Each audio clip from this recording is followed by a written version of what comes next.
Last night was we came off of daylight savings time, so it was fall back. So the clock says I'm up too early because my body just went ahead and woke up too early. And now that I'm up and I'm drinking my morning coffee and I'm remembering my mom this morning, and it occurs to me that, I'm always talking about the case and the investigation. I talk a little bit about, what happened when my mom and Greg were murdered. And, it's always so, I don't know, impersonal, I guess. And I woke up thinking about my mom and Greg this morning, and I miss them so much. And then I realized, most of you guys that follow me and follow the case, you don't really have much of a glimpse of what my mom and Greg were like. And I'll be honest, the first 20 years after they were killed, I never did put a whole lot of action into the grieving process. I would think about them for a few moments here and there, but I never really thought about them long enough to really remember them. And this morning, there's all kinds of stuff running through my head. I remember when I was little, my mom was a nurturer. She was a very kind and generous and considerate person. I remember early on, probably my first real memory as a kid was getting stung by a bee. And I was outside in the grass next to our house. We lived in a parsonage. So our house was next door to the church, and there was a big grassy open space in the middle. And I was out there walking around in the grass barefooted, and I stepped on a bee. And I just remember how she was just so comforting in that moment. And I know that may sound really silly, but that's who she was. One of the other things that really strikes me, when I was young, I don't think I knew what a shower was until I was a teenager. We always took baths, and I had, most of the time, my hair was very long, blonde hair, and I would take baths, but then to get my hair washed, she had this just wonderful little routine that I think about, that she would clear off the kitchen counter, and she would lay several towels out on the counter. And I would lay down on that counter with my head backed up into the sink, and she would wash my hair. And it was just I just loved it so much. Not just the fact that my hair was getting clean, but that she spent time with me to do that stuff. And I took it for granted then, because I was just a little kid and I didn't know any better. But I think back about that now, and it was just so loving of her to do things that way for us. I remember when I was probably 9 or 10, I remember waking up one morning, and normally our house was kind of everything in its place and very put together. It wasn't spotless like a museum, but everything was always put away pretty well. She kept a really nice house.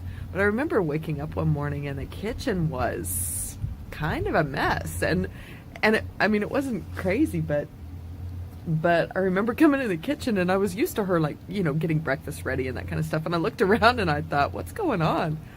And come to find out that there had been a fire. There had actually been a really, really tragic incident down the street from us. A young man had come home in the middle of the night and actually killed his family, murdered his parents and his sister, I believe, and nearly killed his brother. And then he lit the house on fire. And so my mom had spent most of the night up making coffee for the firefighters and the first responders, and I could just see in her heart that she wanted to be helpful. And that's one of the most vivid memories I have of who she was. Later on, as I turned into a teenager, there were a couple of times. There was a time in junior high, I guess maybe, I don't know, ninth grade. I was supposed to be selling candy bars for a school fundraiser. And, you know, it's the kind of thing where they give you the candy bars first and you're supposed to walk around and sell them and turn in the money when you're done. And so I had this big, huge stash of candy bars. And for some reason, I just thought, oh, I'll just eat one and, you know, I can pay for it later. Well, I didn't have money, you know. But something happened and I ended up, like, every day I was eating a candy bar. And not just one candy bar, but by the time it was over, I think there was one day I probably ate 5 candy bars. I had one for breakfast and one in the middle of Spanish class and another one with lunch. And by the time this darn sale was over, I probably owed, gosh, I'm scared to even think about it, probably between $100 and $200 for candy bars that I had eaten. And my mom had to come up with that money. And she was so angry with me. And can you blame her? I mean, what was I thinking?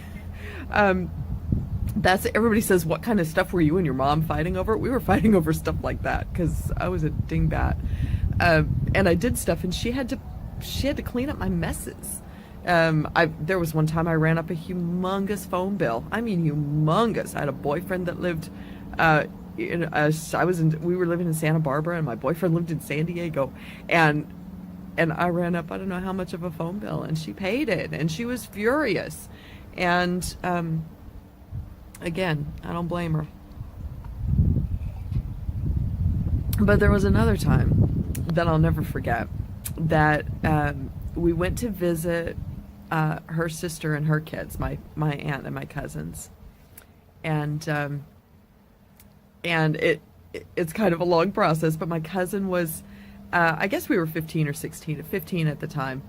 And she was modeling bathing suits and selling them.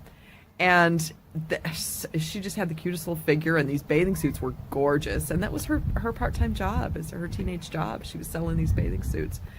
And I wanted one so bad.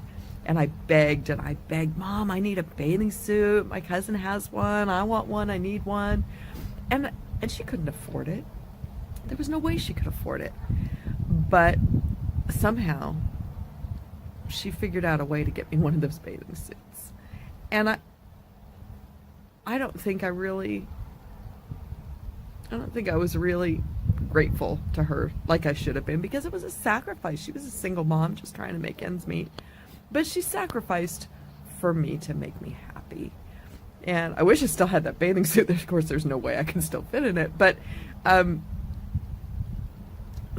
know. There's just so many things like that. She was so selfless. And I'm getting a flashing on this recording, so it's telling me that I've talked